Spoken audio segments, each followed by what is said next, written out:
Welcome to exam fellow. आप पढ़ रहे थे 11वीं क्लास की ज्योग्राफी, जिसके 2 चैप्टर मैं पहले कंप्लीट कर चुका हूं। और इसका जो है 2 चैप्टर जो पहले पढ़ा चुका हूं उसमें दोनों पीडीएफ फॉर्म में हैं।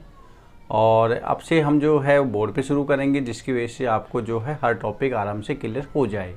क्योंकि थोड़ा सा पीडीएफ फॉर्म में होता है, थोड़ा बोर्ड लगता है कई सारे लोगों को, तो यहाँ पर एक्सप्लेन करना थोड़ा आसान होगा। तो देर ना करते हुए आइए हम शुरू करते हैं पृथ्वी की आंतरिक संरचना के बारे में। इससे पहले मैं थोड़ा सा आपको बताना चाहूँगा कि पृथ्वी की जो है आंतरिक संरचना के बारे में हम जानकारी अगर प्राप्त करते हैं तो उसकी गहराई तक जाना नामुमकिन है, क्योंकि जैसे जैसे गहराई में जाते हैं तापमान में वृद्धि होती है। तापमान जब बढ़ता है, ठीक है, इसके साथ साथ घनत्व तो बढ़ेगा, बहुत सारी जहरीली गैसें निकलेंगी, काफ़ी सारी समस्याएँ जो है वो देखने को मिलती हैं। तो आइए हम शुरू करते हैं। तो पृथ्वी की जानकारी के स्रोत समझने से पहले देख लेते हैं कि पृथ्वी की हमारी त्रिज्या कितनी है। ठीक है, तो पृथ्वी की जो त्रिज्या है वो है हमारी, ठीक है,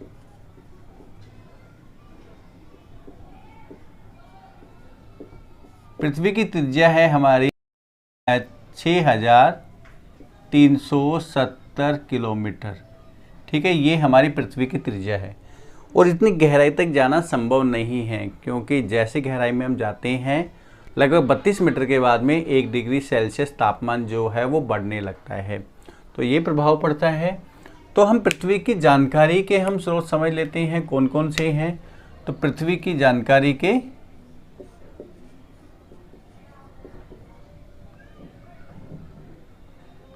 पृथ्वी की आंतरिक संरचना के स्रोत, ठीक है, पृथ्वी के आंतरिक संरचना के कौन कौन से स्रोत है। तो पृथ्वी की आंतरिक संरचना के जो है हम 2 स्रोत मानते हैं। एक तो हो गया हमारा जो हो गया प्रत्यक्ष स्रोत, और दूसरा है हमारा अप्रत्यक्ष स्रोत।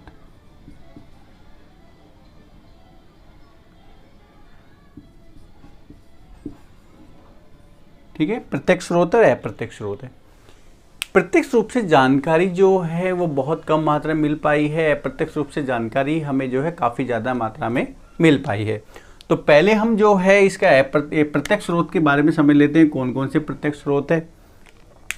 तो प्रत्यक्ष स्रोतों में जो है पहला है हमारा वो है खनन। खनन के द्वारा, यानी कि जब हम खनिज को पृथ्वी से निकालते हैं, तो पृथ्वी से खनिज जब निकलते हैं तो उसके लिए हमें खान खोदनी पड़ती है। और अगर विश्व में हम सबसे गहरी खान की बात करें जो अब तक हमें जानकारी मिली है, वो है हमारा दक्षिणी अफ्रीका में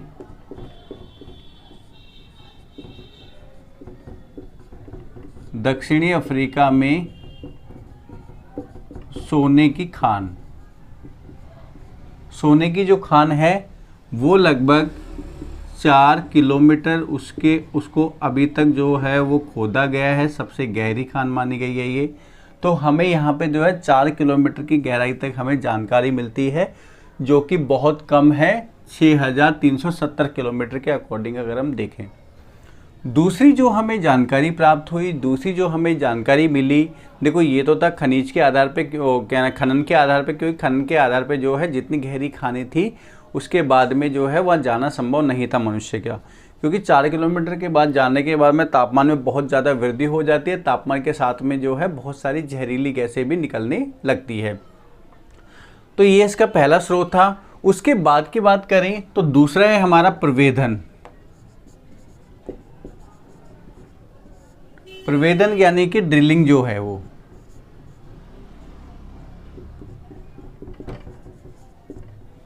ठीक है। तो मशीन से जो है वो खुदाई की गई, और मशीन से खुदाई जो की गई उसकी वजह से जो है हमें काफ़ी ज़्यादा जानकारी मिली, लेकिन ज़्यादा गहराई तक हमें इसके बारे में पता नहीं लगा। तो ये जो है सबसे गहरी ड्रिलिंग की गई वो हमारी अटलांटिक महासागर में, ठीक है, अटलांटिक महासागर में है एक, ठीक है, कोला क्षेत्र है।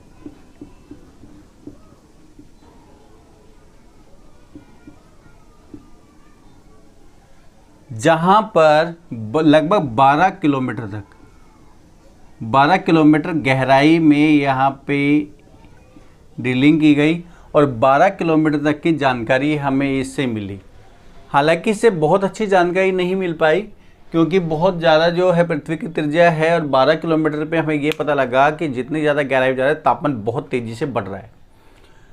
अलग अलग परतें मिल रही हैं, घनत्व चट्टानों का घनत्व भी बढ़ रहा है और काफ़ी सारी जो है वहाँ पर अंदर अंदर गैसें भी जो हैं वो दिख रही मतलब मिल रही थी उन्हें। तो ये दूसरा स्रोत था प्रत्यक्ष स्रोतों का, यानी कि एक तो हो गया हमारा क्या नाम है खनन हो गया, दूसरा हो गया प्रवेधन, ठीक है, और तीसरा है हमारा ज्वालामुखी। ज्वालामुखी से हमें जानकारी कैसे मिलती है? ज्वालामुखी से जो हमें लावा मिलता है जो पृथ्वी पर आता है वो लावे को प्रयोगशाला में ले जाया जाता है और प्रयोगशाला में देखना पड़ता है कि लावा जो है इसमें कौन कौन से तत्व मौजूद है, कौन कौन सी धातुएं मौजूद है। इससे हमें ये जानकारी मिली कि पृथ्वी की आंतरिक संरचना में कौन कौन सी धातुएं जो है उसका उपयोग हुआ है। लेकिन यहाँ पर हम बात करें कि जो लावा जो निकल रहा है वो ये जानकारी हम नहीं जुटा पाए कि कितनी गहराई से निकल रहा है, यानी कितने किलोमीटर गहराई से लावा आया है, तो इसके बारे में हमें जानकारी नहीं मिल पाती। तो ये भी हमारी एक अधूरी जानकारी रह जाती है। तो यहाँ पर हमें 4 किलोमीटर तक की जानकारी मिली खनन से, प्रवेदन से ड्रिलिंग से हमें 12 किलोमीटर तक की जानकारी मिली और हमें ज्वालामुखी से हमें जानकारी ये तो मिल गई कि पृथ्वी के अंदर ये तत्व मौजूद है, पर हमें ये जानकारी नहीं मिली कि ये कितनी गहराई से आ रहा है और कितनी गहराई पे कौन सा तत्व मौजूद है। ये पूरी हमें जो है इसके बारे में कम जानकारी मिल पाई। आगे हम देखते हैं अप्रत्यक्ष रूप से जानकारी, ठीक है। अप्रत्यक्ष रूप से हमें कौन कौन से जो हैं वो स्रोत हैं जिससे हमें पृथ्वी की आंतरिक संरचना के बारे में पता लगता है। तो हम ये देख लेते हैं अप्रत्यक्ष स्रोत। तो अधिकतर पृथ्वी की जानकारी के हमें जो स्रोत मिले वो अप्रत्यक्ष स्रोत से ही मिले हैं कि कौन कौन सी क्या नाम है तत्व हैं या किस प्रकार की जो है वो प्रतिक्रिया होती है पृथ्वी के अंदर जाने पर, ठीक है।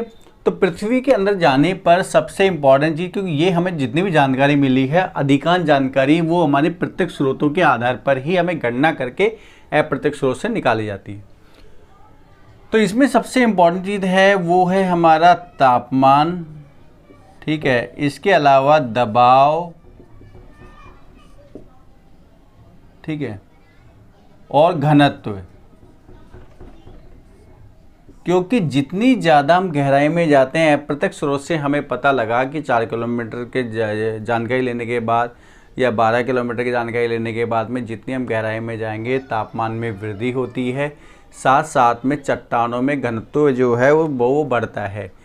और इसके अलावा पृथ्वी जो है वो परतदार है।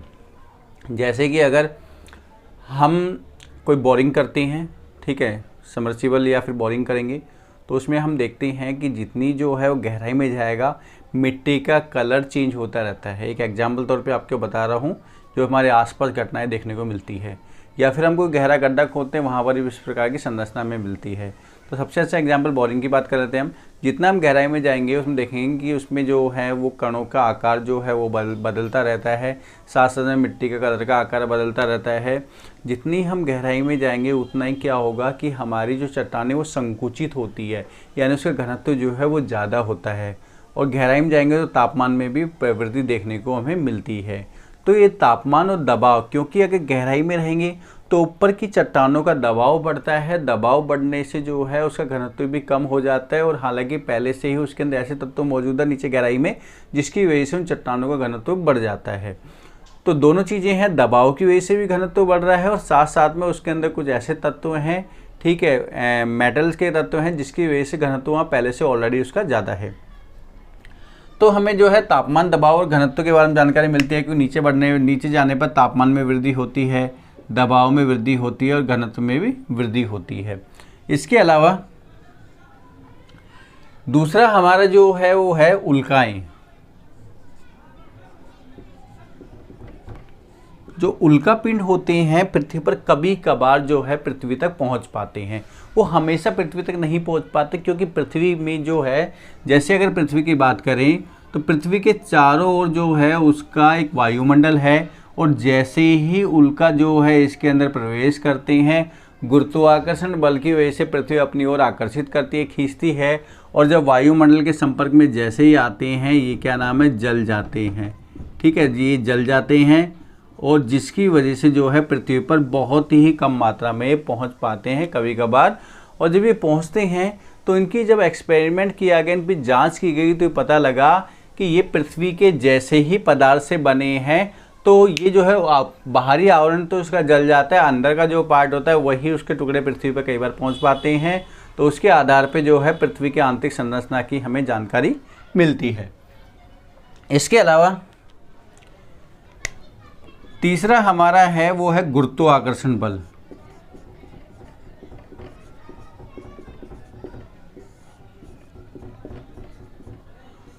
गुरुत्वाकर्षण बल है, इसके आधार पे भी हमें बहुत सारी जानकारी मिलती है कि पृथ्वी पर जो है गुरुत्वाकर्षण बल अगर हम देखें तो भूमध्य रेखा पर गुरुत्वाकर्षण बल हमें कम दिखाई देता है। इसके अलावा ध्रुवों पर अधिक दिखाई देता है।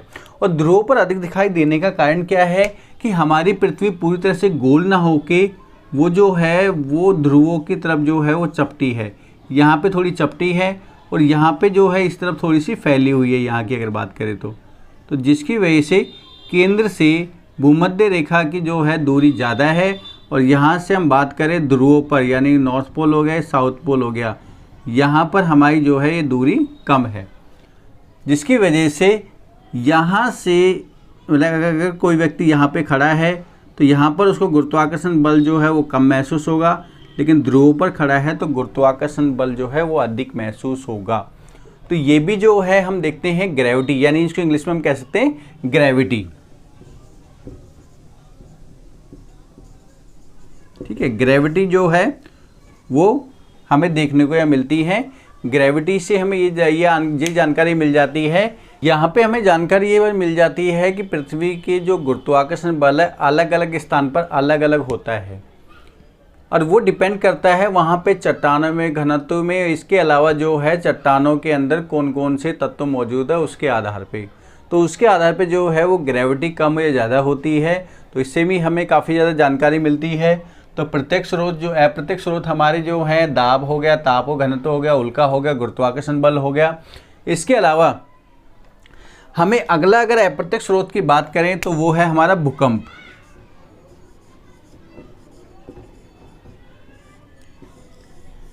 भूकंप एक ऐसा स्रोत है अप्रत्यक्ष जिसकी वजह से हमें पृथ्वी के आंतरिक संरचना के बारे में बहुत सारी हमें जानकारी मिलती है।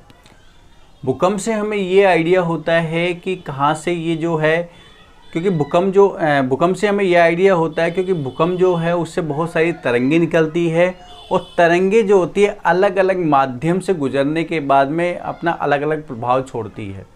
तो इसकी वजह से जो है हमें पृथ्वी के अंदर की बहुत सारी हमें जानकारी मिली, पृथ्वी की परतों के बारे में जानकारी मिली। इसके अलावा पृथ्वी के अंदर जो है वो कौन कौन से एलिमेंट्स हैं, क्योंकि जितनी ज़्यादा हम गहराई में जाते हैं घनत्व बढ़ता है।